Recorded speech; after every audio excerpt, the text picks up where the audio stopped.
మహారాజు తానే సమిధల్లె మారి నిలువెల్లా వెలిగెరా. భోగాన్ని విడిచి త్యాగాన్ని వలచి తాపసిగా నిలిచెరా.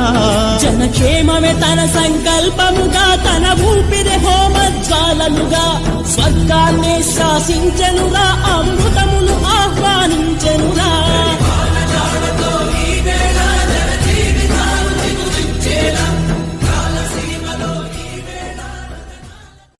మహారాజు తానే సమిధల్లె మారి నిలువెల్లా వెలిగెరా.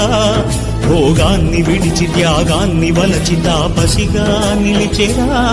జనక్షేమమే తన సంకల్పముగా, తన ఊపిరి హోమజ్వాలముగా, స్వర్గాన్ని శాసించెనురా, అమృతమును ఆహ్వానించెనురా.